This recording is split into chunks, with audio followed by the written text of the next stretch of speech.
ಈ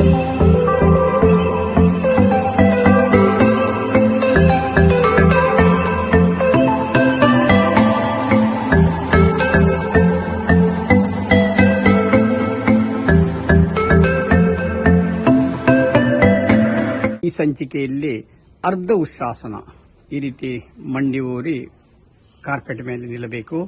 ಅರ್ಧ ಉಷ್ಟ್ರಾಸನ ಗೂನು ಬೆನ್ನು ಪರಿಹಾರಕ್ಕೆ, ಅಸ್ತಮಾ ಸಮಸ್ಯೆ ನಿಯಂತ್ರಣ, ಥೈರಾಯ್ಡ್ ಗ್ರಂಥಿಯ ಆರೋಗ್ಯ ವರ್ಧನೆಗೆ ಸಹಕಾರಿ.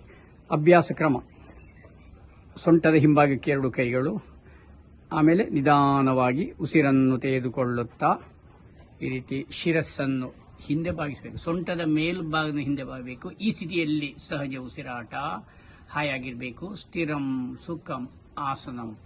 ಆಸನ ಎಂದರೆ ದೇಹದ ನಿಲುಮೆ ಇದೆ. ಸುಖಕರವಾದ ಸ್ಥಿರವಾದ ಭಂಗಿಗಳು, ವಿಶೇಷವಾಗಿ ಸೊಂಟ ನೋವು, ಬೆನ್ನು ಕಮ್ಮಿ ಆಗಲಿಕ್ಕೆ, ಗೂನು ಬೆನ್ನು ಪರಿಹಾರಕ್ಕೆ ಸಹಕಾರಿ.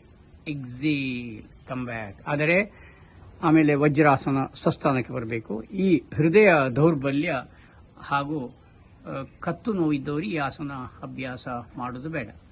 ಈ ಆಸನ ಹೆಸರು ಅರ್ಧ ಉಷ್ಟ್ರಾಸನ. ರಿಲ್ಯಾಕ್ಸ್.